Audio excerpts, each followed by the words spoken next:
And we're back. Oh, the back screen back there is not lit up good. Anyway, you can see the symbol. It's like the bat symbol, I guess. Hope you guys are having a good Monday night. Had a good Monday, good start to your week. Go ahead and run it up in the chat here tonight. Go over all things digital assets, macroeconomics, financial environment, also preparing for a liquidity event. So if you have some digital assets that you think are going to do really well in this bull run, this is the place to be. I'm the director for Digital Ascension Group. We are the only multifamily office in the U.S. that specializes in digital assets and helps people make sure that they are in position previous to a liquidity event to mitigate taxes and set themselves up for success. So if that's what you're here for, you're in the right spot. And we will go ahead and get into it. A lot of people already in the chat. So, like I said, if you have questions around, it can be anything, can be Ripple XRP related, it can be R3, it can be global macroeconomics, it can be, specific stuff to moving your assets into an LLC or trust, what the longer term vision might look like there, some of the different ways that you might be able to mitigate taxes. We'll run all that up. So, go ahead and jump into the chat here. People already asking good questions. So we'll start it off with this one. From Atlantic Living. Always good questions. Appreciate you being here. And enjoy, reading these and trying to help people with them, because I'm sure a lot of people, other people have this question.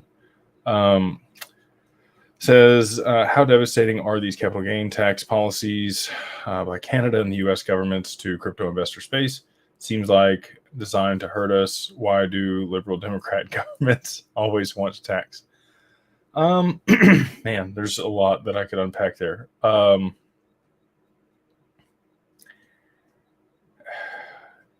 If you can print the money, then you really don't need to tax people. So the U.S., I would put in a different bucket, but Canada, they have a lot of social programs that require funding, and it's not a good or bad thing. Public health care, I think if it was done a little bit differently, could be done in a better manner. But just speaking to the capital gains, so they've raised that to like 2/3 of your capital gains go to them. When you do have a liquidity event and you do cash out whatever it is into a currency. Same thing here in the US, and that's how most people realize gains. They don't realize that taking loans against their assets would probably be more advantageous. They wouldn't lose exposure to whatever the asset was. And the interest rates aren't horrible. You're able to put money to work right now at double-digit interest rates fairly easily. We have a lot of opportunities for people that have $1 million or more to put to work and earn easily 12 to 14%, and pretty, I don't want to say riskless. All investments have risk associated with them, but fairly reasonable risk for those types of returns. A lot of debt deals on real estate where you're the first lien holder right now, sometimes even higher than the 12 to 14% returns, and you take the underlying collateral or the piece of real estate as the collateral on the loan, right? So you become the bank, basically. That's what I'd make recommendation for people to do. Obviously, these governments are going to continue to put things in place that are going to benefit them. I don't see that changing anytime soon, and you just have to become a little bit more savvy with the way you navigate your wealth and what you're going to be able to do to mitigate those taxes also, right? So Canada's unique in that you can gift as much as you want over your lifetime. There's no cap. There's no gifting tax there. So you can move assets without liquidating them into a trust and offshore them. We work with counsel there and other people to do that.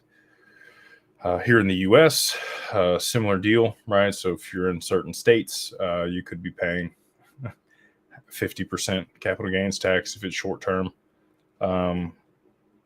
Canada, or not Canada, I'm sorry, geez. California and New York would be two of those states where Illinois is not so great either. Yeah, you definitely want to look at things and try to mitigate taxes either by spending that money that you do cash out on things that you can depreciate against the income, or, again, taking leverage against those and putting those to work to be able to earn income with the assets to pay the debt or service the debt that you're taking against them. That's definitely some of the models that we're going to build out. When we're able to do so with some of the amendments on the XRPL, when those go live, 66, 65, and 64, I believe, are the numbers. And so, we'll put together models where basically leverage a portion of your portfolio, and then you put the other portion to work, and the portion that's put to work services the debt or the interest payments on what's due, and pays itself off basically over time. So I would just say educate yourself, because I don't think governments are going to go away anytime soon. We have another good one here from Jose. He says, I'm considering your services for setting up an LLC in Wyoming. Appreciate you. Hopefully we can help you. Could you explain the protection difference between single member and multi-member LLCs and how taxes apply if you live in Florida? So Florida has no state tax, which is great. It's like Texas, but you're going to be filing it in Wyoming, which also has no state tax. So I don't have to worry about that either way. So some of the benefits, I'll give you pros and cons. If it's a single member LLC, obviously you're majority owner, you're in control. You still want to have an operating agreement, and that's also how you're going to transfer your assets into the LLC. But it gives you, complete control over it. You're not having to share that interest with anybody else. You can be the managing member and have passive members to your LLC. One of the good things, if it is a multi-member, is if you had people on bank accounts, or if they're on the cap table, even in a minute capacity, it makes it difficult for any creditor or somebody that's suing you personally to come after the assets in the LLC. So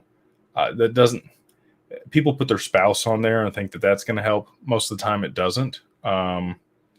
You still live in the same household, right? And you're married. So you kind of operate as one entity. You file your taxes that way.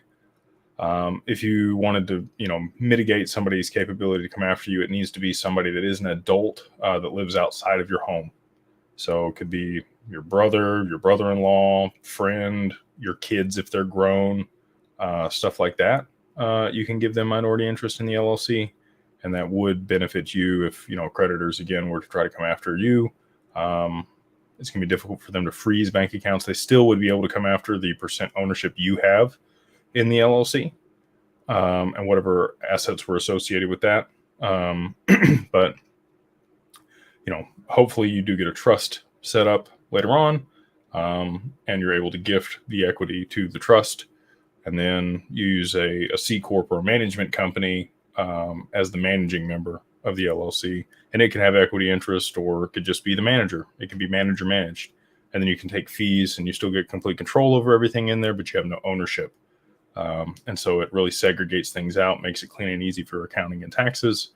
But you silo the risk and any possible problems you could have for somebody coming after you after they find out you have money. So those are kind of some of the benefits, right? Some of the drawbacks of a multi-member is they have interest in your LLC, and sometimes partnerships don't go as planned. I've had plenty of those. I'm sure most people that have been in business have also experienced that. You have a lot of good intentions when you get into business with somebody, and sometimes they just don't pull their weight, or, sometimes it's been my fault. I haven't expressed my expectations of the other person at the beginning of the business. And so then there tends to be some resentment or animosity between the two people if you just don't have those conversations up front. So if you are going to involve other people on your LLC, I would make sure that they are aware that they're on the LLC, for one, and that you're disclosing whatever expectations you have with those other people, and vice versa, right?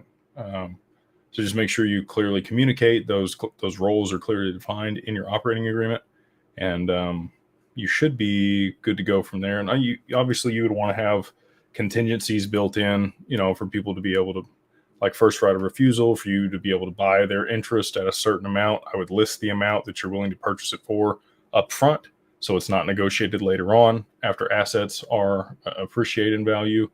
That's something that I see people miss often, is they kind of leave that up to an arbitrary negotiation later on, and after things kind of play out, the money shows up, people get greedy and things change, and then they end up in court. So one of the best things you can do is, have a predetermined amount there in the operating agreement when things are set forth, to be able to purchase equity if somebody wants out of the deal. Let's see here.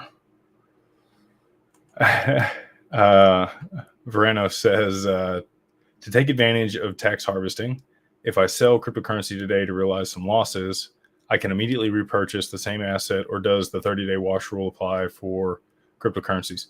So they've not passed the wash rule for crypto. So you can sell and buy right back, and you actually realize that capital loss without losing your position. The only consideration there is going to be the fees on the exchanges, right? So you're not going to get the total amount that you had before back, unless you had, you catch the dip, right? You sell and then it drops, 4% or whatever the spread is that you're paying the exchanges, and you buy right back. I did that at the end of 21 and wrote off all of my gains that I had earlier in the year to offset my taxes. So yeah, it's not like stocks. Stocks, to your point, you have to wait 30 days to be able to re-enter the market and purchase the same stock again in order to realize that capital loss. But cryptocurrencies do not currently have that rule in place, and you can realize the capital loss and immediately buy that right back. So if you're concerned, if you do have capital gains at some point, and then you are down significantly after that, never hurts to sell out of your position and buy right back, just so that you offset the income for the LLC or yourself at the end of the year. This is good, Mr. Z. Man. It says, your recommendation for Hidden Secrets of Money by Mike Maloney was certainly ahead of his time. The series was made years ago and can easily be applied today. Mike is brilliant. I love Mike. He doesn't know me from Adam, but I've learned a lot from him over the years. He's one of the excuse me, one of the macro economists that I follow. And he and Peter Schiff have been on this train for a long time. And obviously both of them are gold bugs, and they both own a bunch of silver, very sharp people.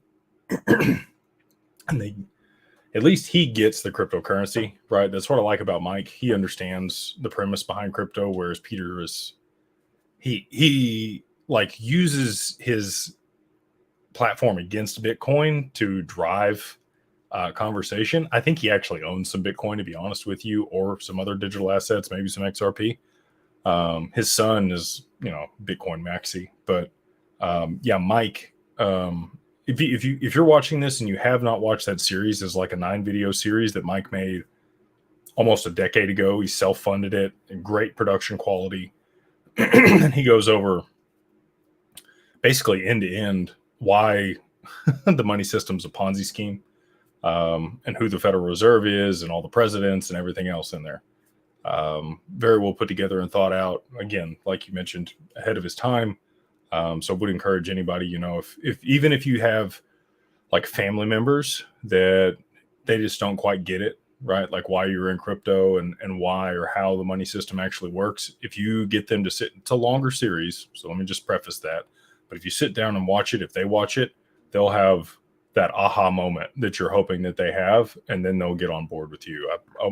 Almost every time I've ever recommended it to somebody, that's exactly what's happened. Let's see here. Appreciate all the kind words in the chat here. Very cool to see people from Australia and Ireland and all around the world. Lord Lannister, good to see you, brother. Let's see.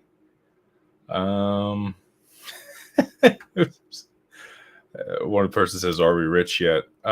You are. You are already rich. You just don't know it yet. Ooh, Jason. He says, love your show. What's your thoughts on Project Ion with AMP and Onyx tokens?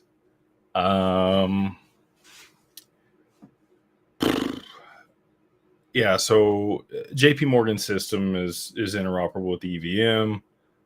They use Onyx, AMP. I need to do some more research on how AMP is connected with that, but obviously you found something, otherwise you wouldn't mention it. But Project Ion itself is developed by R3 in correlation with the DTCC. It's my speculation that actually runs in tandem with the current system. There's just not enough liquidity on cryptocurrency or digital asset networks to be able to fulfill the settlement for that. Hopefully in the near future, we do get to that point and you would see the implementation of Project Ion. I think it could solve a lot of problems, for real-time settlement back into the stock market and other financial markets. But the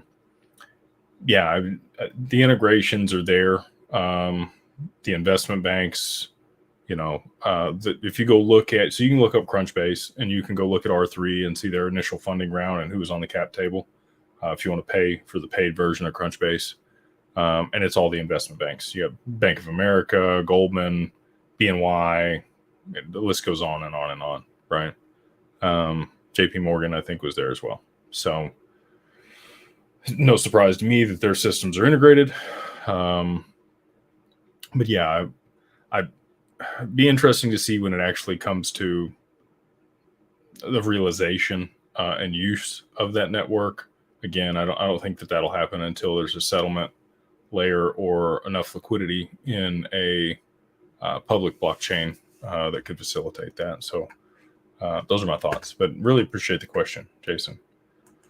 PayMeInXLM says, can you speak briefly on the capital gains taxes that have been implemented? Are LLCs included? Yeah. So you're still going to have to pay the capital gains tax, irrespective of if your assets are in an LLC or not. The benefit of having them in the LLC is that you can spend the money or do things, purchase things where you can get write-offs against the income to lower your tax implications. So let's say, you do cash some out, you have tax consequences, but before, since you get the money first, you can do stuff with it. Let's say you buy a vehicle that's over 6,000 pounds here in the US. This year it's 60% that you can use accelerated depreciation. A lot of people are hopeful that that'll actually get pushed back up to 100% by the end of the year, especially if we got a Republican president in the office. So that's kind of my anticipation. I really enjoyed that rule the way when it was instated the way it was. I think that there's a lot of economic benefit to that. It incentivizes people making purchases for their business and buying equipment in order to stimulate the economy and growth, right? And that's the point, right? So all of the tax code is written to incentivize people to spend their money a certain way, right? And ideally, it stimulates the economy, it creates jobs, it creates economic value and a higher GDP. And to reward people for that, you don't have to pay taxes on things you spend the way that the laws are written. And people can get mad about that, but that's really the purpose of the tax code. It's to get people that run businesses to spend their money in certain ways, so it benefits the broad society. And you can then write down, let's say you bought a tractor. Okay, you're a farmer. Farmers don't make any money most of the time. They're subsidized by the government. But let's say you got a big, new, nice tractor and you financed it and you only put, let's say you put 15, 20% down. I don't know maybe it's 0.25%. You got to put down 25%. Sorry. And you finance the other 75%. But if you could write off, 100% of that the same year, you really just you could write down the other 75% of that tractor purchase. So if it's a couple $100,000, it's a pretty good chunk you can write off. You don't have to pay your taxes on, and you got an asset. that you can use to produce income for the business. Same thing with vehicles, same thing with planes, jets. That's one of the things that, we work with people. We were just at a family office event, Jets and Capital, where we met and networked with some brokers for jets. So if you're in the market, let us know. Happy to help you. But you can write off, and that can last for years, right? If you're buying a $20 million jet and you only made $5 million, wipe out your capital gains. So anyway, stuff like that. But yeah, even if the assets are included in an LLC or inside of a trust, you're still going to owe the capital gains. Just the benefit there is you can use the capital in some way to offset or write down the income and offset tax implications, whereas you can't do as an individual, right? Let's see here. XRP Pappy, good seeing you, man.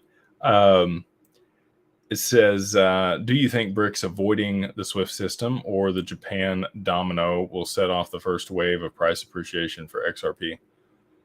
A lot of theories out there. There's a lot of dominoes stacked up. I don't know which one falls first. I think Japan is probably the catalyst for XRP adoption. I'm still waiting on a price for oil to spike. I think that could drive things to move a little bit quicker. We did see Japan's currency, basically start collapsing Sunday night here in the U.S. It got to 160 per U.S. dollar, and then they dumped some U.S. treasuries, and it kind of stabilized back at 156, 157. But I think it's still eroding. I don't know how much longer they're going to have with that. We talked about a lot of that in the mastermind today, and I don't think that BRICS avoiding the SWIFT system or Japan avoiding the SWIFT system is going to be the domino. I think it is going to be Japan that kind of moves things along. They're progressive. They're, again, their CBDC is the only one of a G7 nation that's in pilot. And so they could enact that. They could back that with, collateral, gold or oil, or maybe, a bridge currency. And they're off to the races. We've seen other countries like Russia and Zimbabwe back their currencies with gold, and they've restabilized very quickly and actually appreciated above the US dollar. So, but obviously BRICS is a force that's pushing the US toward a neutral reserve currency instead of just the US dollar sitting in that position. And they're going to have to move. And I've talked about this before. 3 years ago, I told people, like, the US dollar is not going to be the reserve currency much longer, and I think I know what is. And they looked at me like I had a third eye, like I was crazy. And they're like, no, especially, people that were older, where the US dollar's been, and it's been the reserve currency my entire life. I've been super blessed to live here in the US with that privilege. But even them, they're like, oh, our whole life, or my dad specifically, I'll just give you an example. He was 62 when he passed away in 22. And he, never thought that the US dollar was going to go away as the global reserve currency. It would always sit in that position. But now, just, 3 years later, everybody's pretty confident. They're like, yeah, we're pretty much done. Like they get it. We've seen the Middle East divest from the US dollar in selling their gold, or not their gold, but their oil. And that was kind of the last straw. So we're going to have to adopt it. And not to say the US dollar goes anywhere. I think it'll still be one of the sovereign currencies that sits in the bucket of the SDR and probably has the largest GDP for an extended period of time. It'll be interesting to see on that side. If we're no longer able to export inflation and really just print and drive credit here in the US, how we really compete at a global scale for GDP. I don't know if it'll even out or if we'll stay ahead. Obviously, we're very consumer driven here and we really don't make much. I'm hoping that changes. And I think it will. I think a lot of the manufacturing will come back here to the US once we're no longer the reserve currency. But yeah, if I had to pick between the two here that you've listed, I would say Japan over BRICS themselves.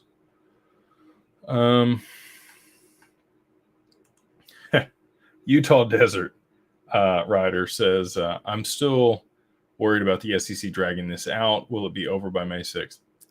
I don't know. I will give you my 2 cents, though. So we got the rebuttal by the SEC today. If you guys don't follow James K. Flanagan, I would highly encourage you do so over there on Twitter. He reports right when stuff comes out.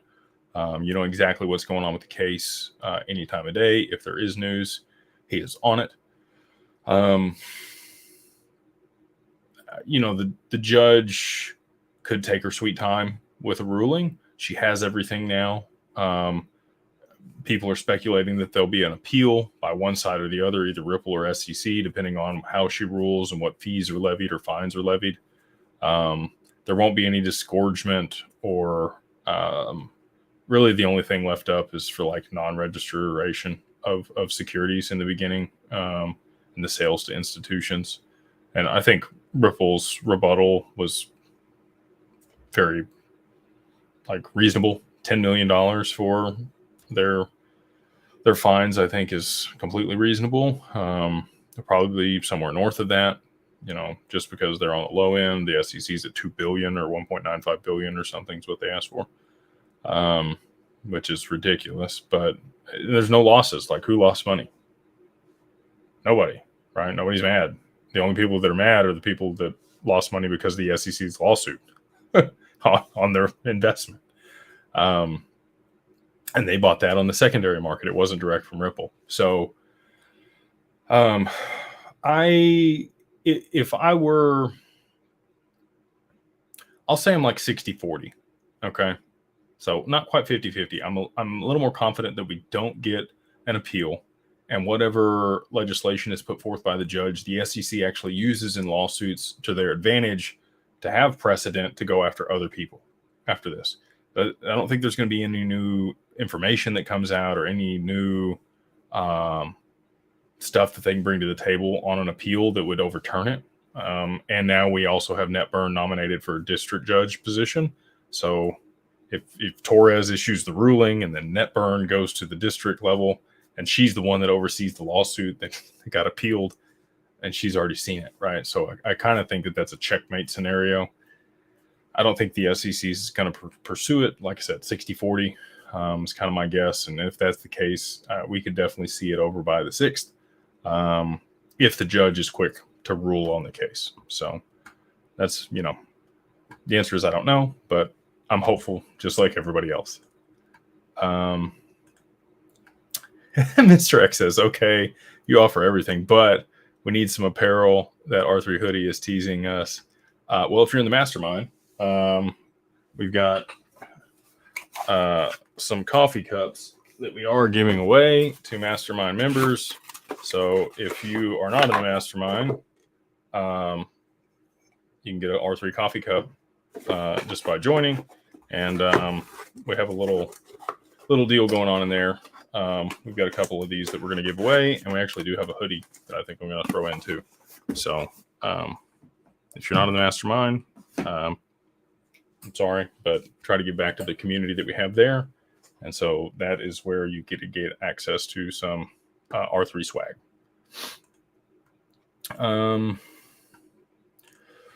This one's good. Red says, if the XRPL stayed exactly how it is right now, do you see it being able to manage the volumes you're expecting in the next 2 to 3 years? Does it still need other amendments to pass first? I actually had a back and forth with Matt Hamilton on this the other day, Red. And currently the TPS that the XRPL can really handle is somewhere between 500 and 1,000, 500 and 1,500 transactions per second. It's really not enough for Visa, MasterCard, American Express, all of these other things that we're hopeful for.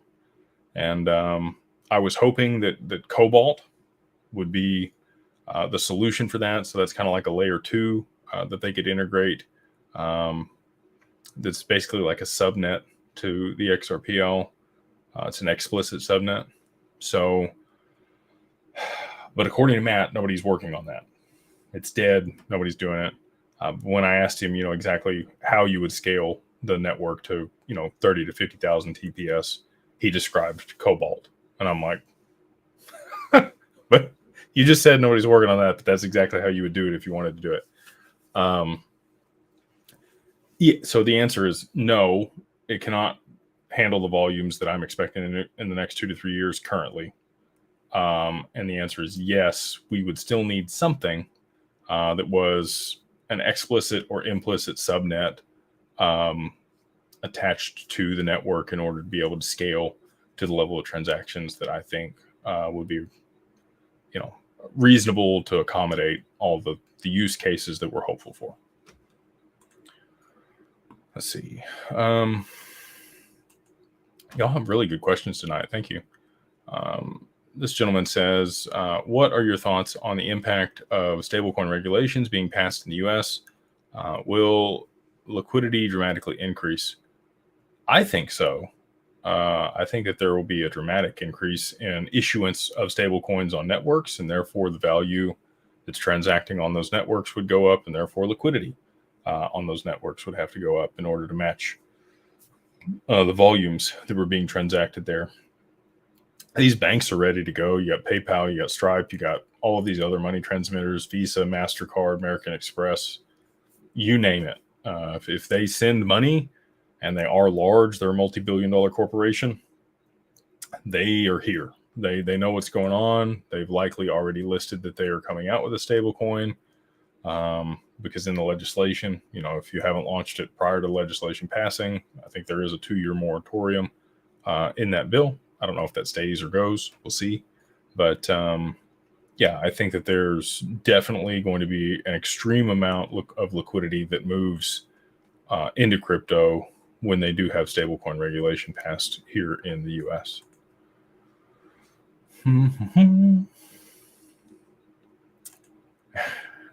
This is a good one. They ask, I didn't say your name because I'm going to butcher it, so I apologize. Will you make a video tutorial on how to use the AMM? I've not messed around with it yet. As long as I have to put my XRP in the pool, I'm not overly excited about it. And the reason for that is there's impermanent loss. And I also haven't seen the price appreciation on XRP that I'm hoping for. So until that happens, and here's the reason why. So let's say you put it in the pool. And let's say you put it in a pool that is half XRP, okay? A lot of people have done one-sided pools so that they, don't lose their asset. I can understand why you're doing that, but you are messing things up and probably actually losing money on impermanent loss by doing that. If you're going to split it, if you're going to put it in a pool, I can't make recommendations, but for me, I would be splitting it. And if I did that, then the other asset that's on the other side of the pool, I have exposure to that. So if it goes up, great. But if XRP goes up 100x, 200x, 1000x, whatever it is, and the other asset doesn't appreciate at the same pace, I'm going to lose 50% of the gains I would have had if I had just kept it in XRP. So that's why I really haven't messed with them yet. My vision for that, and we have qualified custody through Digital Ascension Group for our clients, right? We work with Standard Custody out of New York. They were recently acquired by Ripple. And their proprietary protocol allows you to escrow the assets, lock those in the wallet and qualified custody, still insured, and then delegate that trade line or liquidity line into whatever ecosystem you want. So that's what I'm looking to do. There's still pending acquisition of by the NYDFS, and I haven't got to talk with Ripple about this yet. And so I did get to chat with Jack McDonald today. He seems hopeful that things are going to move forward soon, but I didn't get a tangible date or deadline for anything. So just waiting on that. But yeah, that's at that point when we would be able to delegate the liquidity and I don't have to put the XRP directly into the pool. That's when I'll really start playing with that, because then we don't have to have exposure to even XRP, right? Probably have to take a loan in XRP against our XRP to participate in the pool. And there's, an interest rate associated with that. I don't know what that's going to be. We'll have to work that out. As long as the interest rate accrued in the pool is going to be far beyond that amount, then it's fine, right? You want to be able to service the debt and earn income on top of that. And obviously, when you're taking distributions and LP tokens to pay back the debt, it's not taxable because you're paying off the loan. And the loan itself is not taxable because it's debt. So basically, the loan goes into the liquidity pool. You get exposure to the assets in the pool. I'd like to put it into a pool that has two assets that are trading that I think are going to do really well, that I might want exposure to. So something like, maybe it's XLM and Casper, or HBAR and Algorand, right? Some of these other things that I think are going to do really well, maybe not as well as XRP, but I might want exposure to them. And so, and I also think there's going to be volatility between those two assets when they trade. And so that would be an ideal circumstance because you're going to get, people are going to arbitrage that market. They'll bid for that opportunity. That gets paid back to the people that are providing liquidity to the pool and LP tokens. Those are burnt. You get the appreciation from that. And then you also have exposure to the assets in the pool. So if they go up in value, your investment goes up in value along with that. So that's kind of my thinking. And so we're just kind of waiting out until then. But I will, as soon as, we have the capability for that, make a tutorial video on it. And our firm, so we have Digital Wealth Partners, which is an RIA.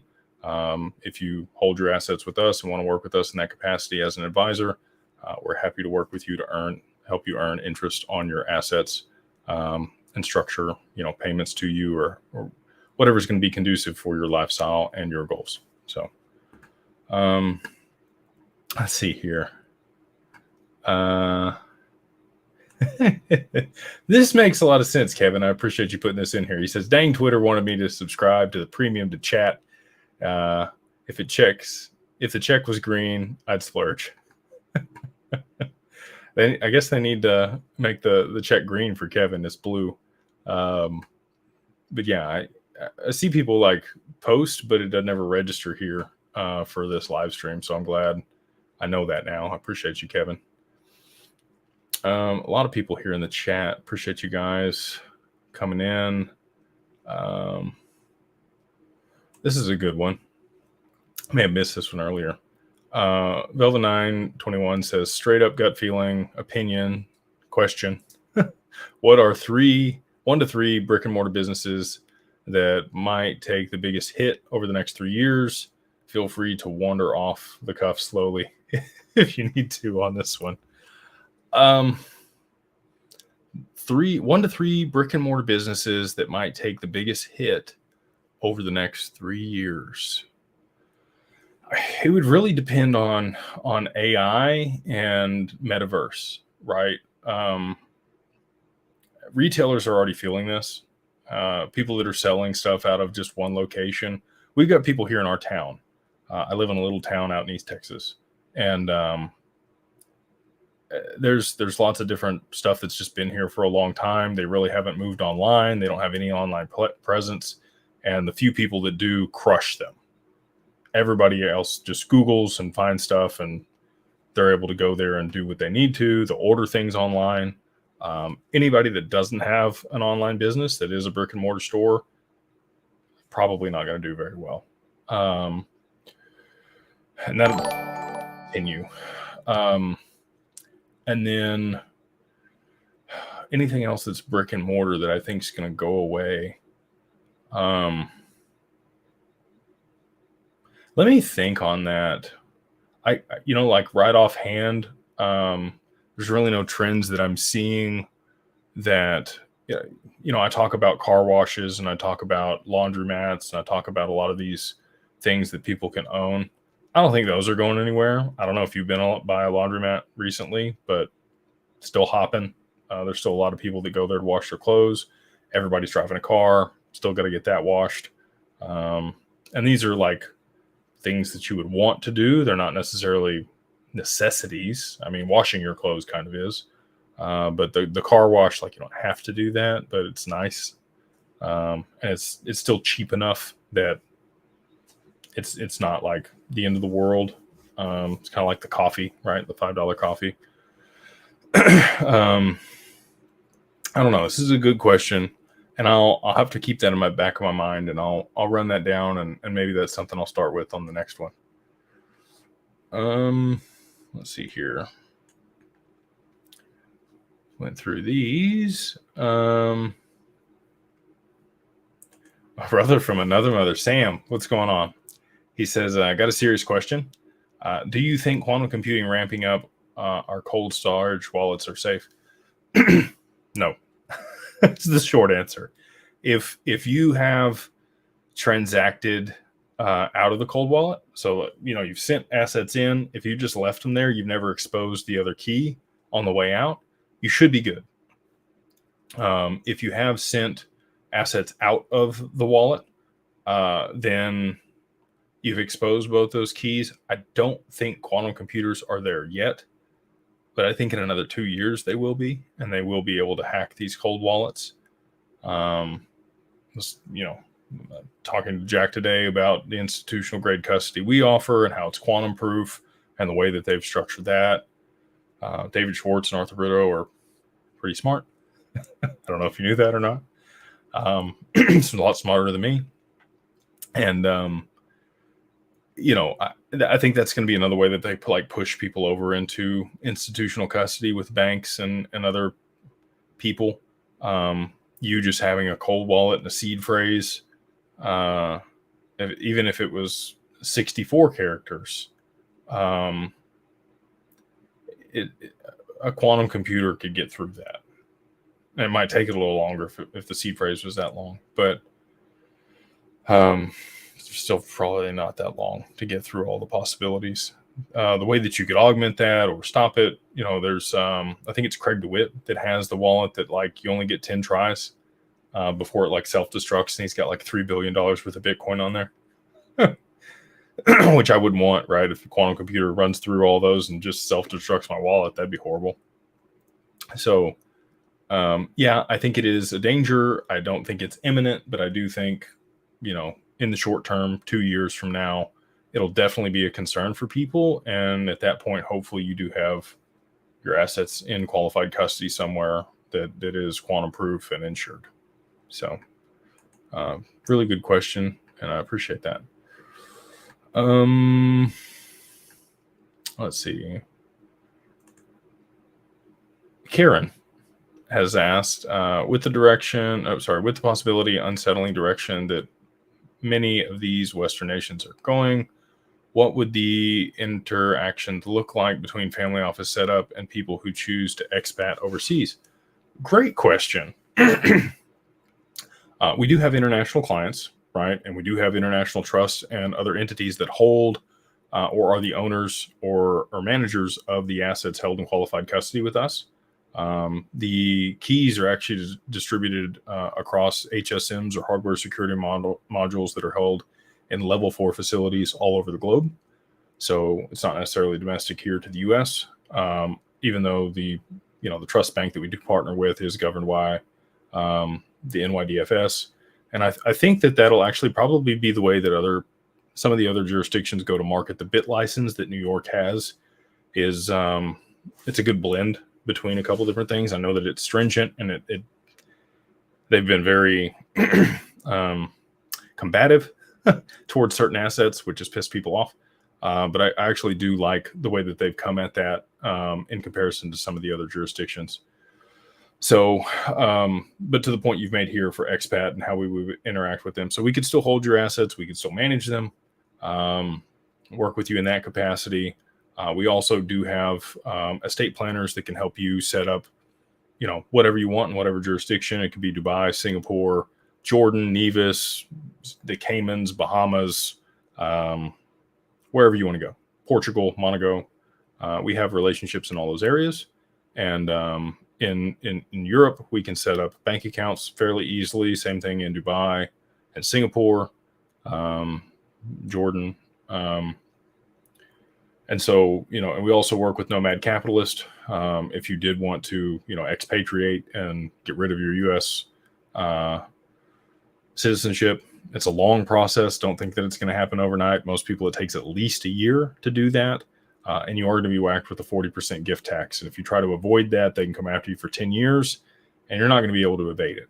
Okay, so don't be like John McAfee and be a pirate on the high seas with your yacht. When you port, they're still going to get you. So, we work and look to be compliant.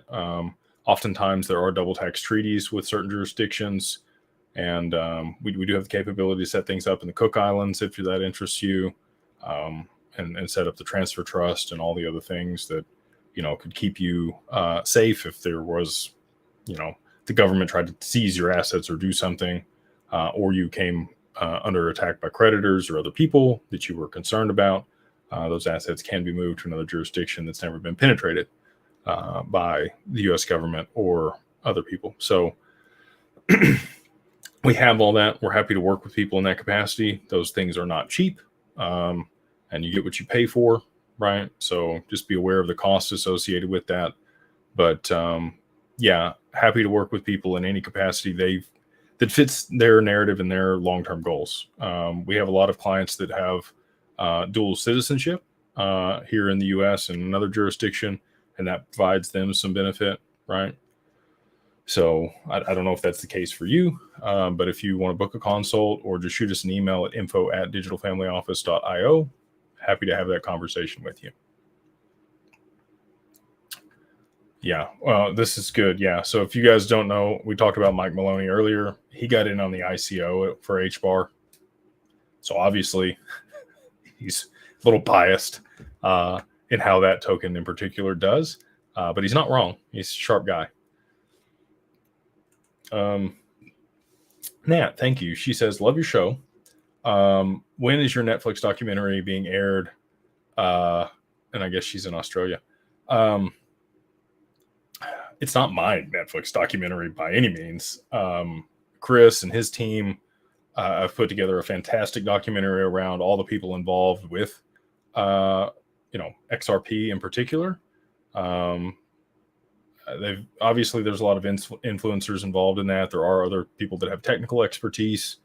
I have a little bit of technical expertise that I do share in the documentary, but the majority of what I talk about is, the financial system and how this technology in particular could be used to create efficiencies and benefit people. So talked about that in there and shared a few other things that I'm working on. And I just feel really blessed to be a part of the group that they chose to have in that documentary. Never, if you asked me 3 years ago if I'd be of any relevance to people, I would not have thought so. Just really grateful for the position to even have the opportunity. But I think they're shooting for Q3, late Q3, somewhere in there, for the documentary to be picked up by Netflix or Hulu or whoever else is going to do it, Amazon. Currently in talks with all those people. So we'll see who ends up getting it, or if it's on multiple streaming networks, that would be ideal, right? I think that would probably, be catered to a larger audience than just one platform, but I don't know what, they're doing with it. The people that are involved in it, I'm not making anything off of it. I did it because I wanted to be involved and I believed in the project. And they were nice enough to fly here. And Chris has funded the whole thing on his dime. Like, he didn't ask for anybody else's money. Him and his wife have made a good amount of money in digital assets. And so this is their way to give back to the community. They will be launching like a 15-minute reel here at the end of this week at XRP Vegas for people that are going to that. And you'll get to see, the quality of production that they've put together. And then I think they have another little 15-minute watch party for people that are involved in the film at a separate location. So we'll see. I don't plan on attending that. They said that they would share it with me after. That's kind of my expectation is sometime late Q3, maybe early Q4 on the launch of that. But again, not my documentary. I just happen to be, blessed to be a part of that with other great people. Glitching in the Matrix. He says, is tonight the time for Hong Kong approval Bitcoin ETFs? Yes, that was about 2 hours ago that those went live for Bitcoin and Ethereum there in Hong Kong. they had like estimated initial inflows of like $300 million. So yeah, crazy. I haven't seen the price spike, so I don't know if that's good or bad. Obviously, when they launched the ETFs here, they actually came down. The underlying spot price came down. We had a run up to that, and then it kind of plateaued and fell back down, and then had one more high after that, up to 73. I think is where we got. My expectation is still 75. I have no like rhyme or rhythm behind that number. I think we've already had one top, and I think we'll get one top that's a little bit higher. And I think this cycle is a lot shorter lived than a lot of people are anticipating. I know that's not the narrative that you're getting out there from the main, people, even on Twitter. But I follow some specific people in the TA, and it's just what it points to. So maybe it's 75, maybe it's 80, but I think 75 is probably more likely, which a lot of people might be upset about because it's really not that much higher than the previous all-time high, right? And with the ETFs and all the other narratives that are in place, you would think it would be, to the moon, but I think things are changing here on the horizon, and for the better for a lot of people that are in the chat. So he has another good question here. He says, any benefit to cash out directly into Index Universal Life?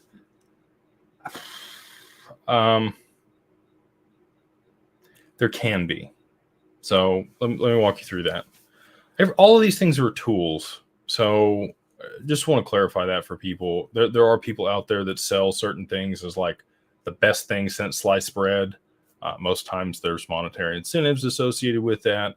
And they're not bad people. That's how they make a living, right? I'm just going to tell you what to look for when you're negotiating those contracts for the life insurance and how you can best use it to your benefit. So let's say you have an LLC, moved your assets in there. Good job. Now you do want to cash some out, right? You could fund a life insurance policy, and you could use that as a key employee of the LLC and fund that and be able to write it off for your cash contribution. Now you got to be wary of the MEC and some of the other things when you're doing that. You want to work with somebody that knows how to structure these things. The other thing that you want to look at is they tell you that there's a price floor. Like you can't lose money. That's what they tell you. It's not true. Your money that's in the market has a floor of 0. So even if the market is negative, they pull your money, you set it on the side, they put it in mutual funds or something else where they earn interest, but they don't pay you anything. You just don't lose any money that year. And you're also limited on the upside. So let's say we get another awesome year like 2020. We have 22 to 25% gains in the stock market. You tend to be limited somewhere between 12 and 15% of the gains on that policy to the upside. Now, this is the kicker, and this is where they'll get you. If you have a variable rate policy, if let's say their stock market's down for a few years in a row or an extended period of time, and the insurance company starts losing money, well, in order to recoup that and make sure that they don't lose money, they are going to raise your premium that you have to continue funding the policy with. If you cannot cover the premium on a variable rate policy, guess where they take it from? Your principal. So you can lose money on an IUL. And when you're negotiating it, most of the time the variable rate policy has the higher limit. So maybe it's 15, maybe it's 16% to the upside that you'll get. And the fixed rate policy limits you at like 10. But the fixed rate policy, that you're not ever actually going to lose any money, especially irrespective of the direction of the market, right? And there are going to be times in the future where stock markets go negative and have downtrends for multiple years. It's just part of cyclical nature within markets. So in order to hedge against that, if you are going to put it in one of those policies, I would recommend the fixed one, even though you're limiting your upside on that. That they're not going to be able to rake you, and you're going to be able to cover the premium, and they're not going to take it from the principal in your policy. So just be aware of that when you're looking into those things. the person that's selling it to you is not going to tell you that. We work with clients. We do allow them that option. It's a tool. Sometimes it can be useful. If it's for children, I think it's fantastic. Okay. So if you're going to fund stuff for your kids and you want to set stuff aside for them so that they have a policy in the future that they can draw a line of credit against, that's going to, accrue value over their lifetime if they've got a 30 or 40 year time horizon. Fantastic. If you are, and this is where I see a lot of people do some shisty stuff that I don't necessarily agree with. Somebody's retiring and they'll roll their 401k into an IUL. They need that money, right, to retire. And you might have annuitized payments that come out of that, but they're going to have to cover the premium associated with that policy, right? And if they sell them a variable rate, and there oftentimes are higher commission on a variable rate instead of the fixed rate, they're going to have a fat payday, and it might not actually be what's best for the client. So anyway, I've given you the good and the bad with this. I've talked about them before, but I don't think I've gone in depth here in a public forum on here. So hopefully that's valuable to you. And if you do decide to set those up, again, if it's inside of an LLC and you set up a key employee policy, you can write it off and it is beneficial. And you can take loans against it. And those tend to be cheaper than business loans. So it's a good tool.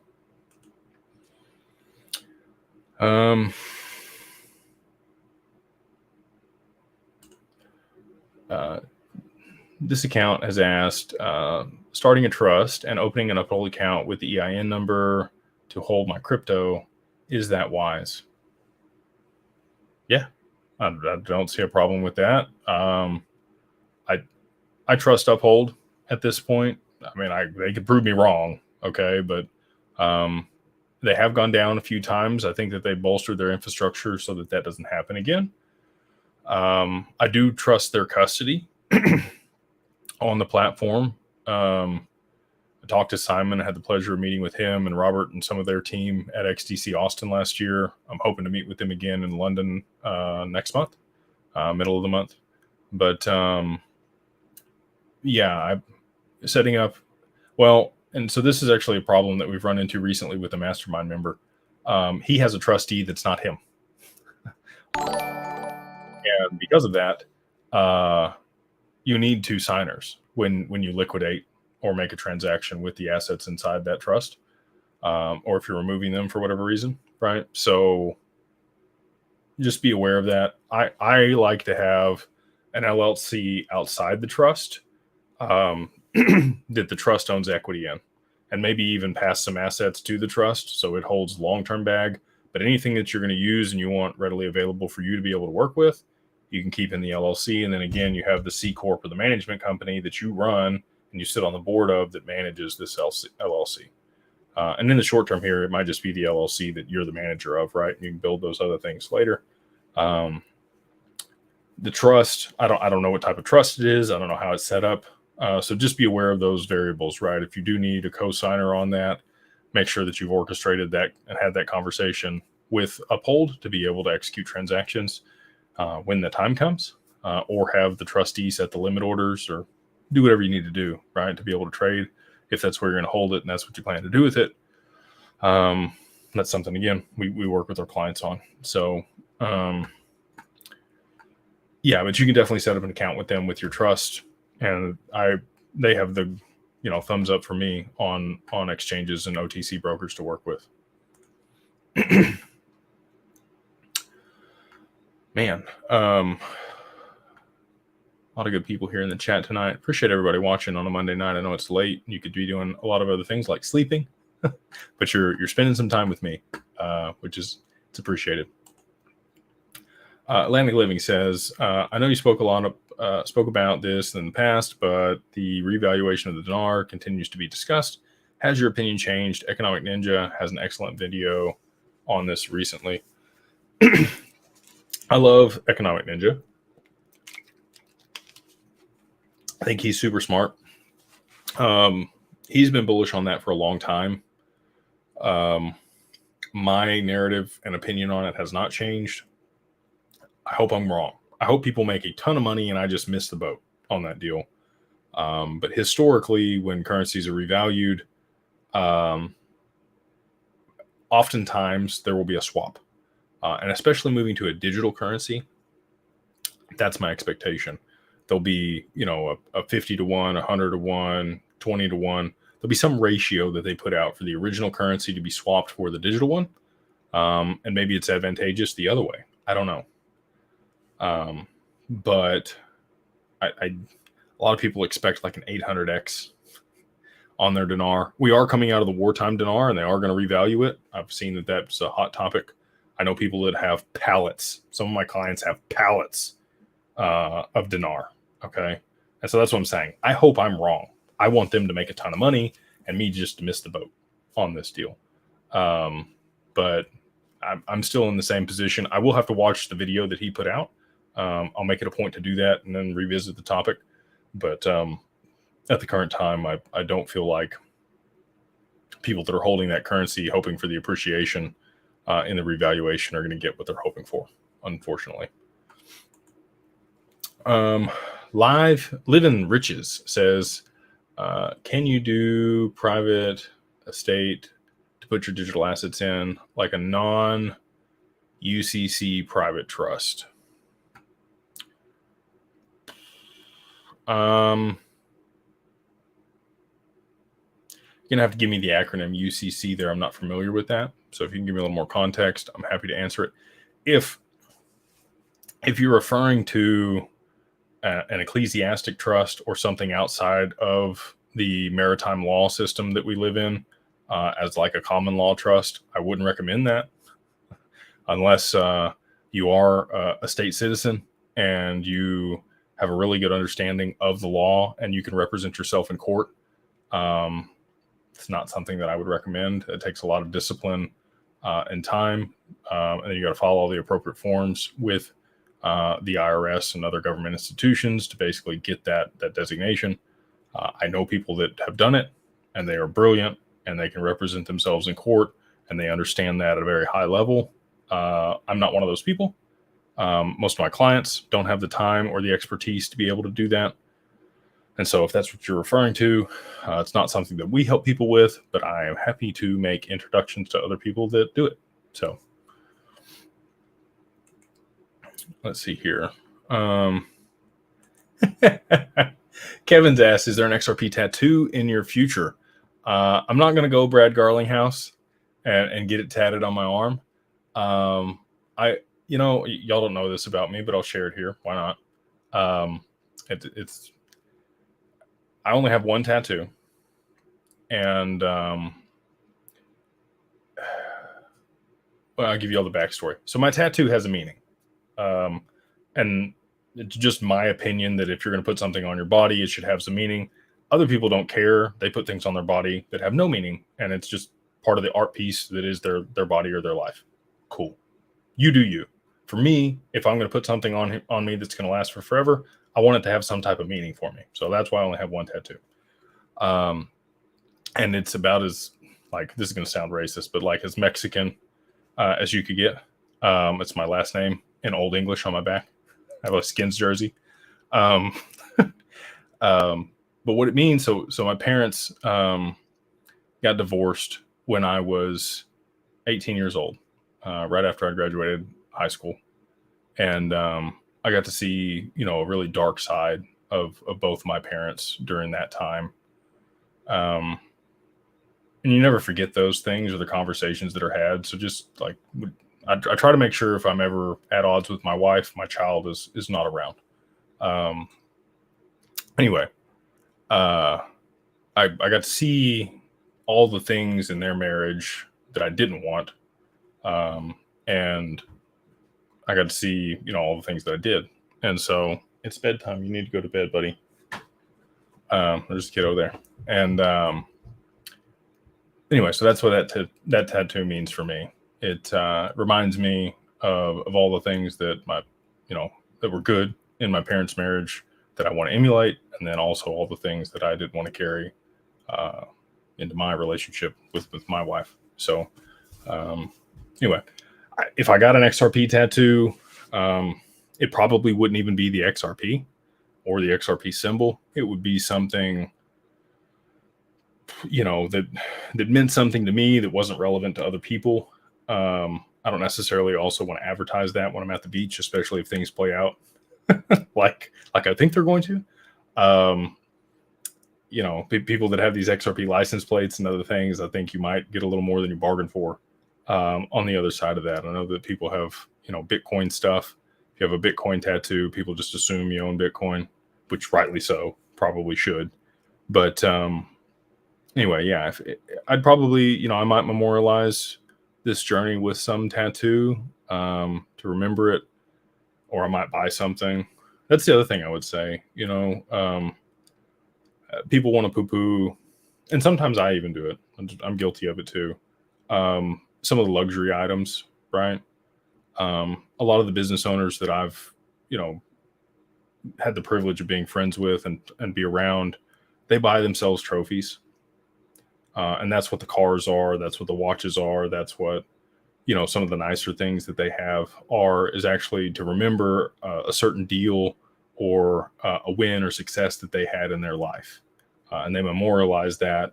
And so every time they see that timepiece or that vehicle or whatever it was, they remember that success that they had.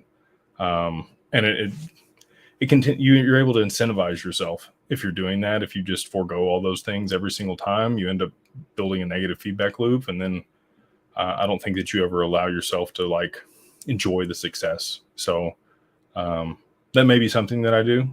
Maybe there'll be, I've always wanted a nice watch, so maybe I'll do that. But yeah, I don't know about the tattoo. And if I did get the tattoo, I don't think it would be of XRP. It would be something that people you wouldn't know it was XRP, but it might be XRP, right? If XRP goes to 1,000, I'll get an XRP tattoo. You might be getting an XRP tattoo. Let's see here. Utility Maximus says, do you think XRP or Ripple stock is a better investment? I'm 80% XRP, 20% Ripple stock. Wondering if I made a good choice. What's the time horizon? And what do you want to do with it? Those are the two questions I would ask. I think that Ripple stock probably ends up paying a dividend, and it'd probably be a good one. I think they probably end up becoming a bank. They've acquired all these banking licenses from some of these people. They have the money transmitter licenses globally. They have the VASPs, or the virtual asset transmitter licenses, in multiple jurisdictions. I think that they'll probably end up, becoming the Amazon of financial markets and crypto, like they've set out to be. So I think that investment will do very well long term. Imminently, I think, let me not say imminently, but short term, I think XRP probably has a higher ROI than Ripple stock. And maybe they're even close to the same price at some point in the future. Maybe at IPO, maybe they're very similar prices. So up to you.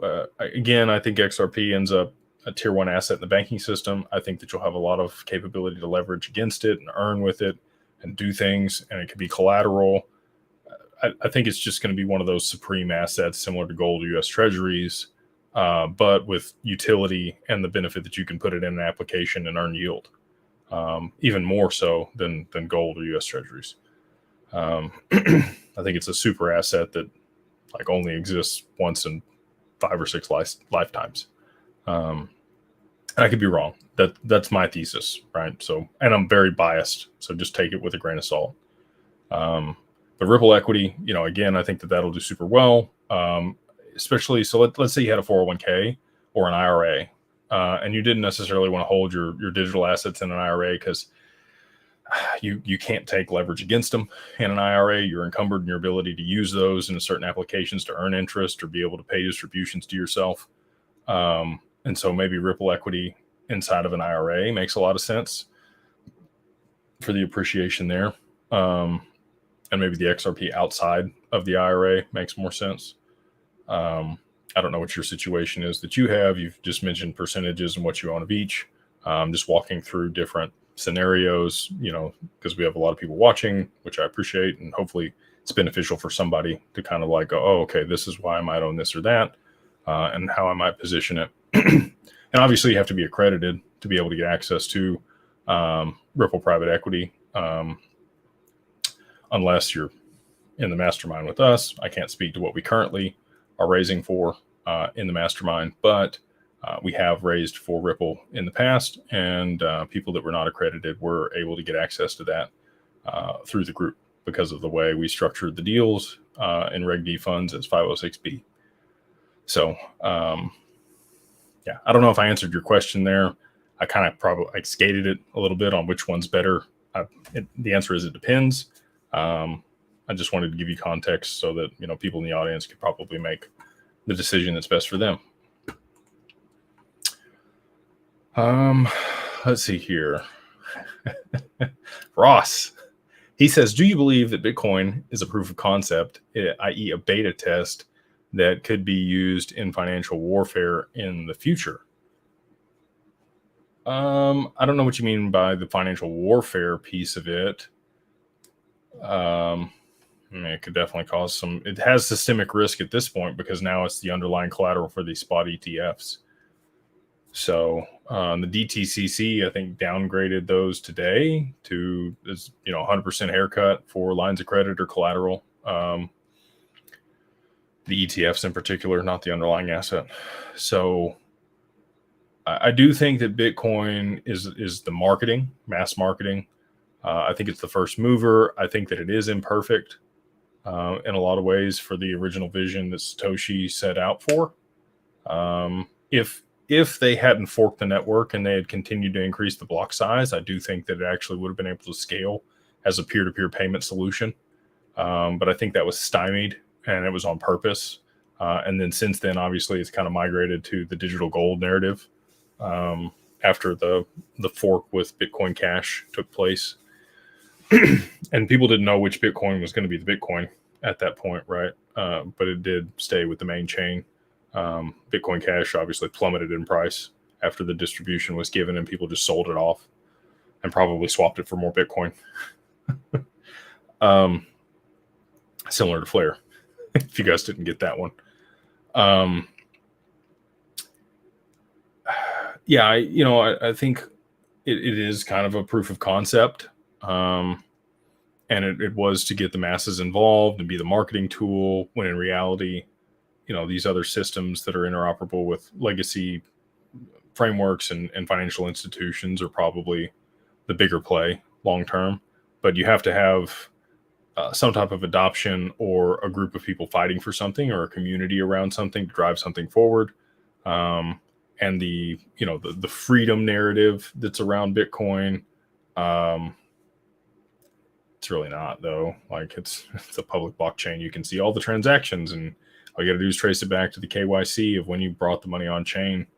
Bitcoin ATMs are illegal in the EU now. If you're cashing out, obviously it's going to be through a regulated entity, and you're going to have to KYC there. So there's really not a way to circumvent the law or it's very transparent if you're transacting in that ecosystem. So the freedom narrative that a lot of people have around it, I don't necessarily get anymore. Maybe like 7-8 years ago, sure. Before that, the split with Bitcoin Cash, sure. But nowadays, I don't think so. But it could be used in financial warfare. To your point, it does have systemic risk. If there were substantial downside in that, there could be significant losses for the banks that are holding it for the underlying asset for the spot ETFs, because they still settle T+2. And so, I speculate that there could be a downturn in stock market because they'll have to pull from their other financial positions in order to cover losses there, which causes another cascade. So, yeah, it's feasible. And I do think that it is a proof of concept. Man, a lot of nice words here in the chat. Thank you for everybody saying nice things over here. Brenda, thank you for the super chat. You're wonderful. She says, thanks, Jake, for making the Beyond Broke Mastermind so awesome. With the DTCC's haircut set for tomorrow, Do you see this impacting ability to take out loans or impact on existing loans utilizing digital assets as collateral? It's a great question. And I touched on that just previously. So I don't think that it's going to impact your capability to take loans against digital assets themselves, just the ETFs on the investment banks' balance sheets, right? So their collateral as a whole, when they're using that to get credit from another financial institution or the Fed or somebody else, they won't be able to post that on their balance sheet as collateral when they're asking for those loans or lines of credit. That's really basically the premise behind it. I don't know. I kind of think it's going to be a nothing burger, but I could be completely wrong. We could see. I'm still watching for Tether is really what I'm watching for. And I know there's been Tether FUD for a decade. Okay. Like I'm not the new person here shouting that Tether is going to fail. There's been a lot of other people that have said that, but they've been wrong. Just like a lot of people have been wrong about Bitcoin for 10 years. Peter Schiff as an example. They will be right though. Both of those people will be right. It's just timing, which is difficult. So when it comes to Tether, I'm waiting for them to be sanctioned. I still feel like that's pretty imminent, like within the next couple of weeks. I could be wrong, no crystal ball, but it's my thesis or my expectation. And I think that's going to be the catalyst for, a lot of change to happen. And maybe that happens because you get stablecoin regulation and Tether has to be compliant. They've obviously been allowing, illicit transactions to happen in Iran and Russia and some of these other places without OFAC. And that's been brought up by Circle and Coinbase in Congress. So we know that it's coming. It's just when. But yeah, as far as this mandate by the DTCC or their quarterly deal that they roll out around this, I don't foresee it having a huge implication for price tomorrow. But again, I could be wrong. There might be derivatives or something else that's based on these that is already out there that I don't know about. And if that's the case and they yank the underlying collateral from those, that's a problem. So I don't know what their bets are.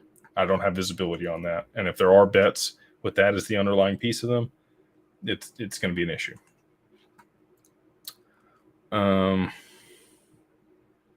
Let's see here. Jason, appreciate you, brother.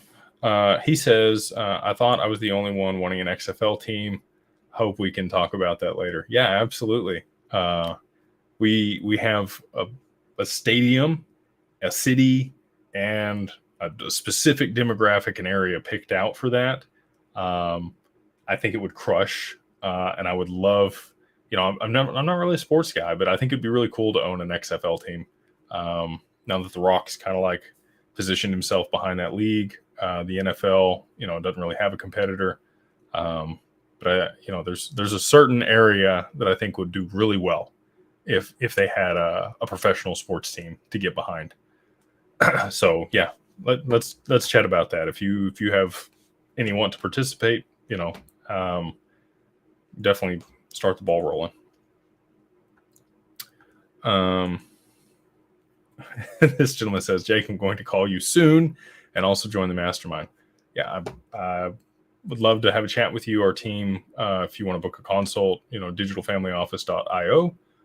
You can book a time with myself or one of our team members, and we can help you go over, how to be prepared for an asset or digital asset liquidity event. Or if you already have, $20 to $50 million, we're happy to work with you, get your family office established, and set yourself up with custody and make sure that you have your thesis and you're headed in the right direction and you have all the professionals that you need.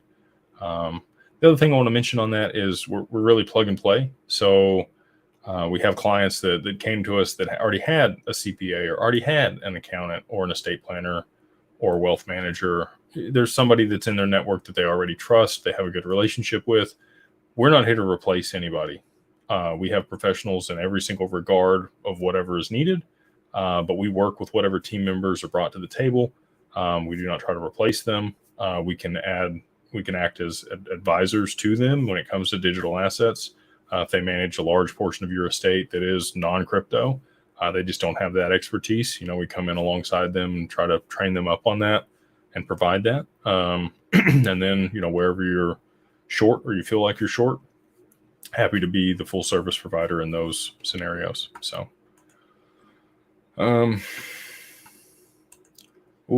Max Entropy says, restaurants are failing now in China and Canada. Very interesting. Restaurants have been failing since COVID.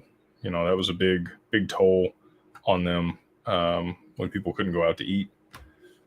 Seen a lot of turnover in those things. We had a nightclub that was here in my little town as a honky tonk, and they had just launched like 3 or 4 months before. And they were on their way up. They were having some big bands, and then COVID shut them down.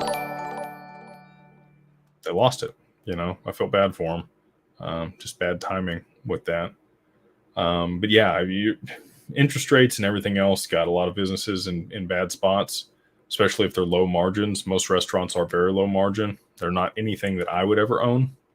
The people that do that are a special breed. They probably grew up in it. They have a deep understanding of how to run a restaurant and create the efficiencies and be able to actually make money doing it. It's not anything that I know how to do or really have any interest in, just because I've seen so many of them fail. If it was a high-end restaurant, maybe. I have to be like an Ocean's Prime or something where it was, somewhere between $150 or to $500 for a couple to go eat a meal. Might have some interest there because there's some allure and like ambiance and like justification for the higher price, right?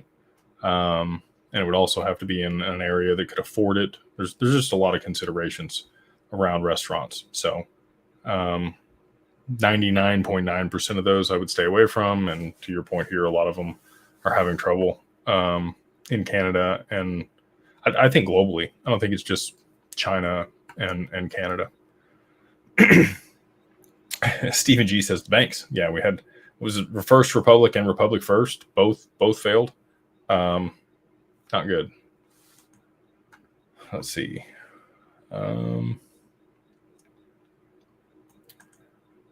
This is a really good question by Sam here. He said, would setting up a trust line count as exposing the keys to the network? Haven't sent anything out of my cold storage, but I have set up trust lines. I don't know the answer to that, Sam. That is a good question. And the person that I ask this stuff is either We'd Say Win or Vet, who also runs a validator and is on Twitter. So either one of those guys, super great people. And I can't say enough about the validators that are on the network. There are some of them that I don't really get along with that are just different than me. And I'm okay with that. It takes all kinds to make the world go round. But those two gentlemen in particular, I've never had a problem. They may be a little slow to respond, but they always do respond, and they always give me really great answers. Some of it's over my head when they tell me how things work technically. But that's who I can go to with that and ask.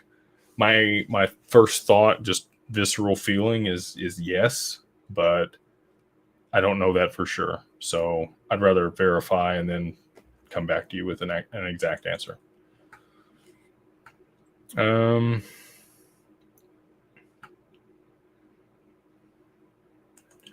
Yeah, see, here you go. He says he's funding IULs for his 3 kids. I think that's great. We set up life insurance trusts for children.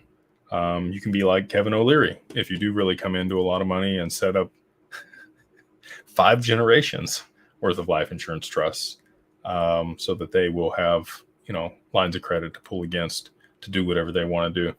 And that's kind of like, I've thought about this more and more for my son. I think that I'll probably end up doing pretty well. At least I hope I do. We all do. If that's the case, I don't want to give him so much that he doesn't have to work. or earn it or understand the value of creating value in society. But I also want to give him advantages, right? Just like any parent would. And so I think if I can get him, a couple $1 million life insurance policy that he can draw a line of credit against and then deploy into something, whether that's a business or a piece of real estate or whatever he wants to do with it, right? What that would have done for me early on, right? If I could have had good credit, an 800 credit score starting out and a life insurance policy with a couple $1 million in it. And maybe you can only so much against that at a certain time. Probably stipulate, you got to be at least 25 or 30 before you're able to pull that line of credit. And maybe if it's maybe it's $100,000, maybe there's tiers to it. I'll have to structure it. I'll have to figure it out.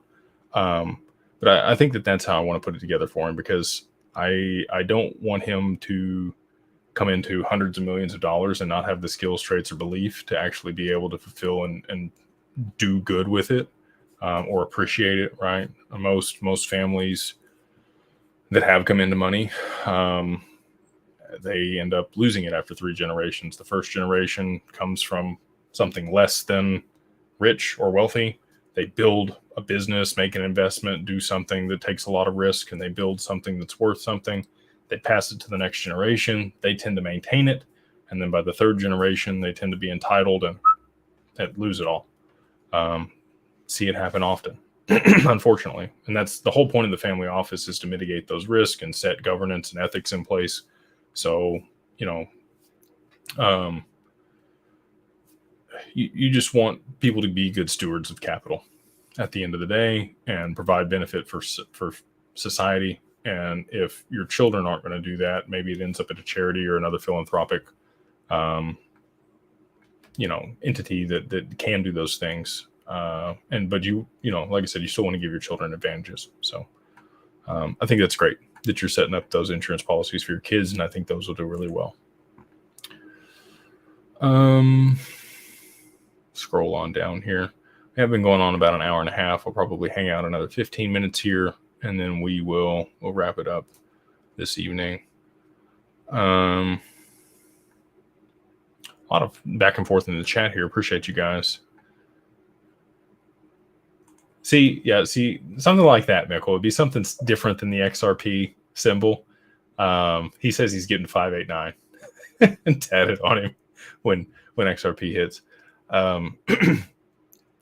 This is my prediction. You can put it down. I'm probably wrong, but I think Ripple, it would be great if Ripple IPO'd at $589. If I was Ripple, I would try to plan it out, and that would be the price that I would try to IPO at. I think that would be awesome. Daniel C, are both your parents? No, I am Irish, German, Swedish, as white as you could possibly be. I have no Hispanic blood whatsoever, or lineage, Daniel. I just, that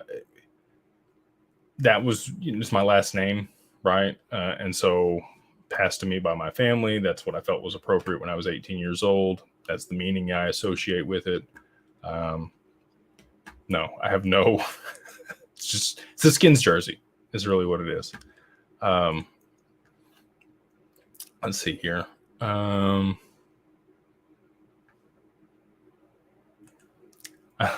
He says, I look like an app guy. I hope that's a good thing. I don't know. I'm in my hoodie tonight. It's actually a little warmer in this than I thought it was going to be. It's starting to warm up here in Texas, which is nice. I would rather it be 106 than 60, which I know most people are going to tell me I'm crazy on that, but I've lived in Texas my whole life, and so I can put up with the heat. That's fine. I'm okay to sweat.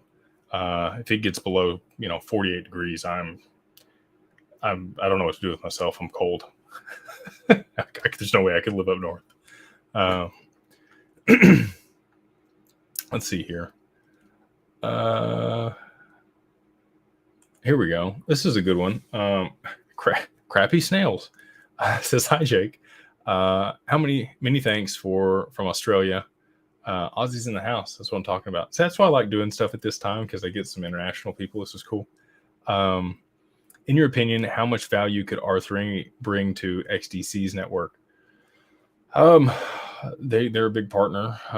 They're on calls often with SBI and some of my partners over there at XDC Labs. I think that they could bring a lot of value to the network with some of the things that they've developed for trade finance.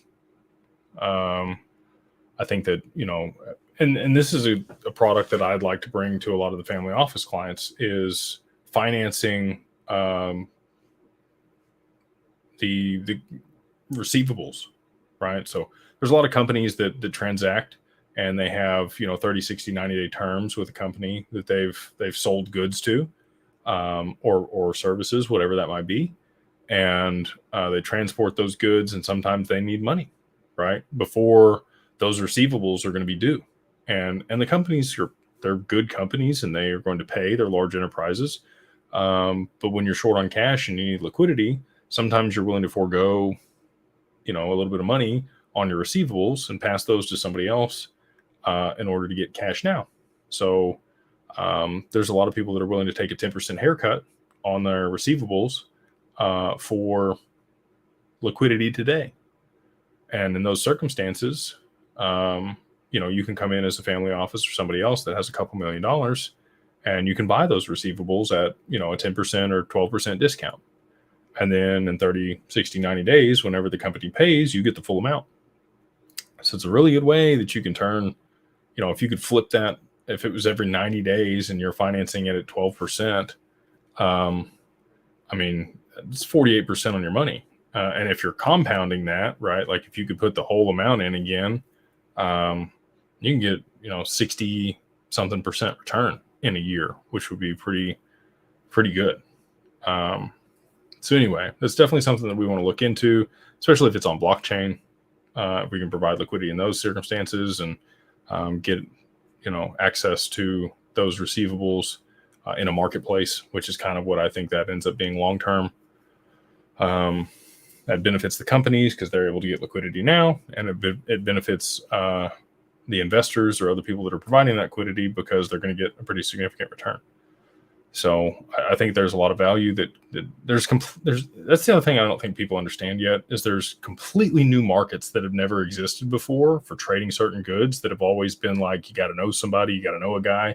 There's a lot of friction in those markets. They're going to completely open up and be not public. Some of them will be public. A lot of them will still be private. You'll have to be a qualified purchaser or an accredited investor to get access to them, but you'll be able to verify that information using your KYC, AML, and the accreditation, whatever passport they put in place for that for your digital identity. Be able to share that and then be able to get access to this wide variety of investments that have never been exposed to the general public or the masses before. So I'm excited about that. I think R3 might bring, more value to another network aside from XDC's network. We'll see, on that. Max says we could do an XFL team and an SPV. We absolutely could do that. Count me in, Max. I am down for that when it comes time. Carl, appreciate the vote of confidence here. If you're not in the mastermind, if it's something you think would be beneficial for you, we do have this like similar forum twice a week in there. I share things that are a little bit more private with the group, and we do have the private investments that you get access to, and there's some other resources there. A lot of high-level professionals in the group that do share expertise aside from myself. So excited about the culture that we have and would love to have you. If it's something you're interested in, you just, connect with me on LinkedIn, and we're happy to let you in the group. Kurt, he says, appreciate you on the super chat, brother. In the planting world, April showers bring May flowers. So maybe we can see some things soon. I hope so, man. A lot of people have been very patient with this, and because they know what they hold, right? Like people can see where this is headed. They've made the investment. They've continued to double down. They've continued to dollar cost average over a long span of while this lawsuit's been going on. And I think people are really going to come into some blessings on the other side of that. And I don't think it's going to be too far in the future. We've got all these dominoes lined up. Like I said, it's just which one falls over first, and we know where they all lead. They've got to roll into this new system. So that's what ends up saving it. Let's see. In and out. Crypto says, if you don't already have, can you touch on Ripple Escrow unlocking system? I feel like most people see that as a controversial strategy for Ripple. I would agree. I think a lot of people don't quite understand the premise behind that. So they have an escrow that unlocks 1 billion XRP each month that they use to put onto the market and do things with. And people are like, oh, they dump on retail. No. They use that to modulate the price in order to hold it and have stability. And in doing that, they're able to facilitate the use case and what they've built the asset to do, right? And you can get mad about that, but in reality, like that's what you wanted. You want them to trial this thing and make sure that it works and have enough liquidity in it to be able to do that. And then when it's ready for enterprise implementation, push it there and do that with it. But just like any country that has a treasury or anybody that's issued any currency, that's one of the levers that you can pull, right? Is adding more supply or reducing supply, right? You could they go into the exchange and they also bought XRP off the market in order to hold price stability. When there's too much, they buy, and when there's too little, they add. Just like a government would, right? To modulate inflation or hold price stability. And that's what Ripple's doing. That's why the escrow exists. And again, people get upset about that because the price no go up, but honestly, I'm glad that they have that. I think that that'll end up being like the saving grace for them too. Because look, these governments aren't going to let a company run the world, right? They're going to want a piece of the pie. And if there was no escrow and pre-allocated contracts, the 1,700 pre-allocated contracts that were redacted in the case that Ripple had with the SEC that were, brought forth, who are those with, right? Are they large institutions? Are they government bodies? Are they large corporations? We don't know until they're released and unredacted. But I think the escrow is really kind of the secret sauce that's allowed Ripple to make it through this. If they didn't have that and they were trying to conquer the world and be the centralized authority, I don't think it would have worked. So I, for one, am glad that they have the escrow. I think that they're good fiduciaries. I wish that more projects operated in the same capacity with their, nonprofit that owned the escrow and, was able to, add to the supply as needed. XDC does similar. There's like 13 billion in circulation. I think the total is like 38 billion. So there's more than half the supply that's still locked up there that they'll be able to reduce, pay out rewards over time to people that are validating through the nodes on the network and incentivize developers and do other things with. And if they're issuing grants, they're not selling securities. So anyway, I think a lot of, like you said, it's just controversial. A lot of people don't understand why that would be the case. And if you hear the wrong person talk about it that is uneducated, they spin it and they have a narrative associated with it that's not true. So,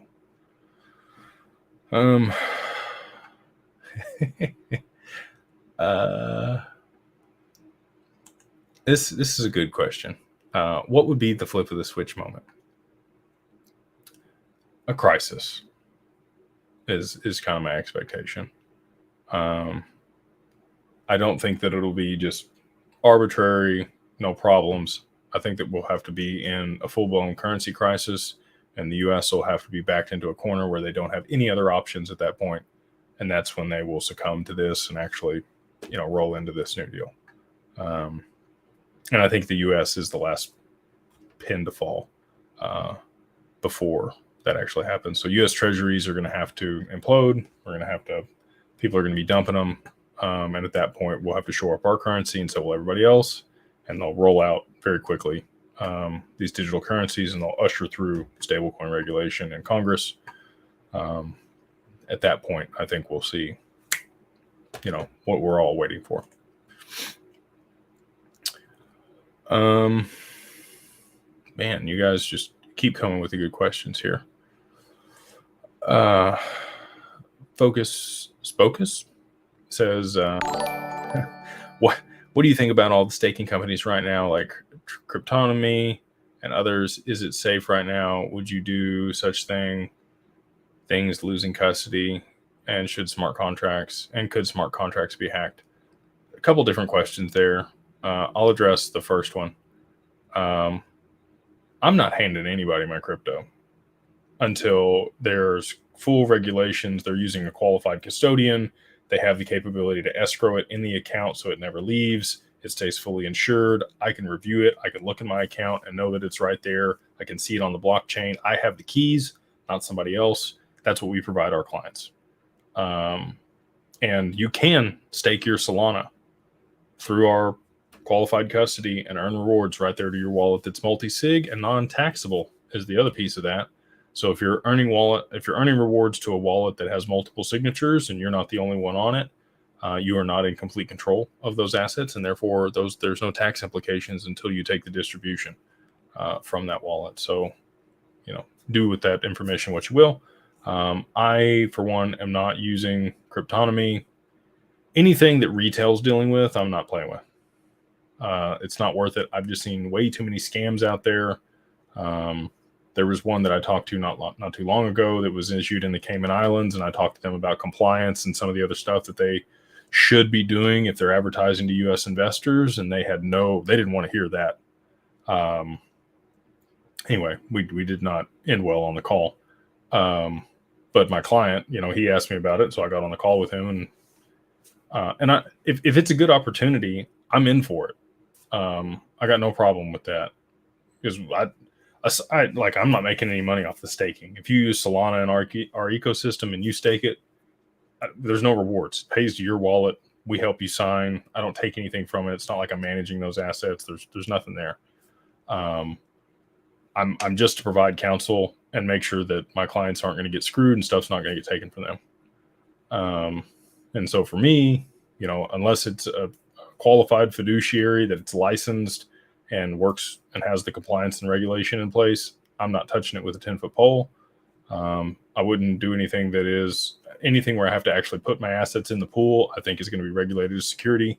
And unless there is, a PPM and subscription agreement and an operating agreement and all the other things that you would need to actually run a securities offering, and I'm signing those things and just those disclosures are there with all the risks, not in for it. Smart contracts can be hacked. Absolutely. We work with, some specific people that are very sharp and try to mitigate those risks as much as you can. Again, if it's held in qualified custody and there's multi-sig on the wallet, it's going to be very difficult to meet the quorum and take assets out of there. So those are some of the other questions that I asked them. I'm like, do I sign these transactions, or who signs these transactions? What are the limits? Is there governance built into this? And they didn't have any answers for that. So, anyway, yeah, I would still be hesitant to operate with any of those things until we do have full regulatory clarity here in the U.S. around staking. And I know that's probably not what you want to hear, right? Everybody's looking to earn yield on their assets. We're working on a way to be able to do that with XDC that is compliant and completely regulated and as safe as we can make it, and in qualified custody, right? So I'm very familiar with what it would take to actually operate within compliance and regulation, and I'm able to ask questions that make other people uncomfortable if they're not. Some people have been able to answer some of the questions, but I'll point things out and they're like, yeah, we're not doing that. I'm like, okay, well, then I'm not putting my stuff over there, and I don't recommend my client does either. So anyway, I'm probably not what you wanted to hear. I'm sorry. But yeah, and I want to use these assets to earn yield and participate in things and benefit the networks that they are issued on. But until things are a little bit more concrete and we know that the people that you're dealing with are good, I'm keeping them in my cold wallet.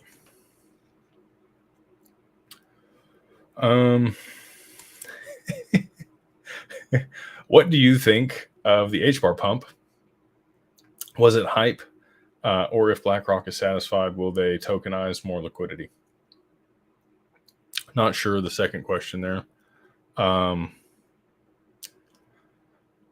Anytime BlackRock is mentioned with anything, it pumps. We saw that with the XRP ETF, the iShares ETF back in November. And then, you had this narrative with HBAR and Archax and BlackRock. We have a relationship with Archax. They do hold HBAR. They're the only qualified custodian that I'm aware of that actually holds HBAR. We have a relationship with them that we're starting to fortify. I'll be there in London in the middle of next month, meeting with them to try to set that up. But yeah, I think it was hype. Speculation. People pile in on things when they see something cool or a large partnership. And I definitely think that there will be a lot of things tokenized on HBAR. I think that it ends up being the ecosystem for Web3 dApps. Personally, I know other people are probably mad about that. If I know some developers that might be watching that might be upset with me, and I'm sorry. But I that's my personal opinion. I think it ends up being the base layer for Web3. Hashgraph is super secure, it's fast, has a high throughput. And then the people that sit on the council, Google, Dell, IBM, Boeing, SoftBank, like there's a ton of them that are all kind of, large Web2 companies and other enterprises. So anyway, that's my guess or my opinion. But yeah, I do think that this recent spike was completely hype, and there isn't really any assets issued on there yet. I'm